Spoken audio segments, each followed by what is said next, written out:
The audience itself, the customer itself मुझसे जो demand करेगा। अब ऑर्गेनाइजेशन स्ट्रक्चर, कोई भी ऑर्गेनाइजेशन हम लेते हैं, आ जाते हैं अब लाइन पे थोड़ा, कि ऑर्गेनाइजेशन क्या है, they grow, they need care and they shrink, the bigger the fragile. जितनी बड़ी होगी उतनी फ्रेजाइल होगी। I don't know whether you guys know about the blackberry story, लेकिन जितनी बड़ी ऑर्गेनाइजेशन होगी उतनी एक छोटी सी गलती की वजह से वो बहुत जल्दी गिरेगी। बिकॉज उसका क्या होता है, उसका रिप्यूट उसके लाइन पे लग जाता है, उसके रिसोर्सेज बड़े होते हैं, एचआर बड़ा होता है, और सबसे बड़ी बात वो बहुत बड़ा दिखता है। जब बड़ा दिखता है तो वो गिरता भी उसी तरह बड़े तरीके से है। सो किसी भी ऑर्गेनाइजेशन को ये grow, need care and shrink, ये क्यों लिखा गया?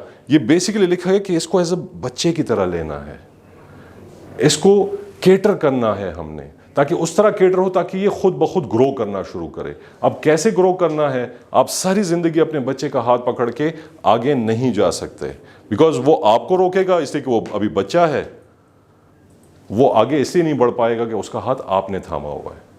सो you need to let it grow. But क्या करते हैं हम अपने बच्चों के साथ? उनको फैसिलिटेट करते हैं, उनको वो चीजें देते हैं जो कि ओरिजिनली उनकी नेचर में होना चाहिए उनको देना। इट्स द सेम, ऑर्गेनाइजेशन एक ही चीज है, because organisations has become a being, living thing है बेसिकली। हम इसको जीते हैं, स्पेशली फाउंडर्स उसको जीते हैं, बिकॉज उनके ऊपर सबसे ज्यादा प्रेशर होता है।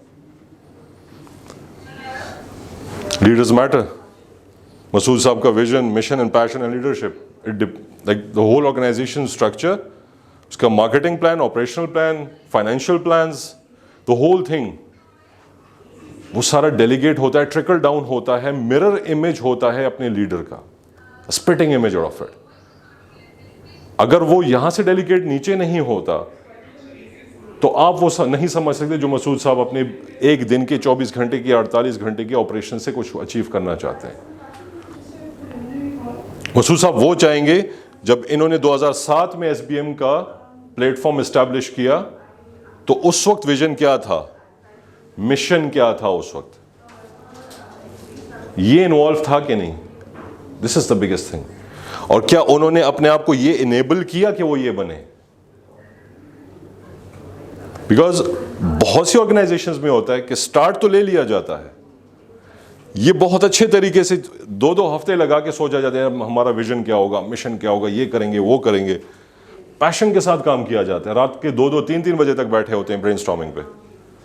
लेकिन जब शुरू हो जाता है, 4 साल गुजर जाते हैं, 5 साल गुजर जाते हैं, ये दोनों चीज़ें नेगेट हो जाती हैं, निकल जाती हैं, जहनों से निकल जाती हैं, सिर्फ वेबसाइट का एक हिस्सा रह जाती हैं। पैशन ये कम हो जाता है। कम क्यों हो जाता है? बिकॉज पैसा आना शुरू हो जाता है, फिर और पैसे की लत पड़ जाती है, फिर और पैसा चाहिए होता है, फिर और ग्रो करना होता है, और ब्रांचेस क्रिएट करनी होती है। उसमें क्या होता है? प्रिंसिपल्स पीछे चले जाते हैं। विजन और मिशन, जिसमें जो कि विजन और मिशन बेसिकली होता क्या है? It's a mix of your own principles and what you want to give back to the society through whatever you are trying to achieve or establish in organisation. वो चीज़ back पे चली जाती है, foreground में नहीं रहती। फिर बैकग्राउंड में जाके वो आप खुद उसमें क्लाउडी हो जाते हैं कि मैं करना क्या चाह रहा था, मैंने करना था क्या? वैसे बेसिकली मैंने अपने ऑडियंस के थ्रू, मैंने अपने कस्टमर्स के थ्रू क्या अचीव करना था, मैंने उनके साथ मिलके किस राह पे चलना था। वो एक राह 2 राहें बन जाती हैं। इट्स अ फोक। आपने यहां जाना होता है, आप यहां पे चले जाते हैं, चलते चलते आखिर में पता चलता है कि ये तो मेरी मंजिल नहीं थी। वो अभी नहीं पता चलता, वो जब बाल सारे सफ़ेद हो जाएं और बंदा उस लेवल पे आ जाता है कि जहाँ पर फिर वापस आने का रास्ता नहीं होता, तो उस वक्त फिर इंसान को वो रियलाइजेशन होती है। इसलिए vision, mission, passion and leadership. अब इसको मैंने एक लाइन में इसलिए लिखा कि because this is the most important thing, the leadership itself.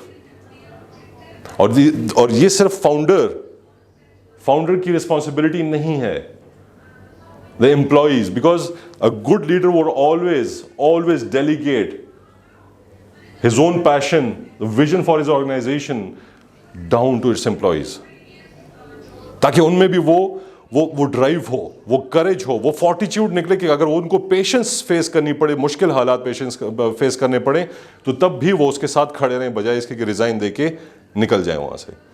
फिर तो अकेला रह जाएगा, क्या करेगा?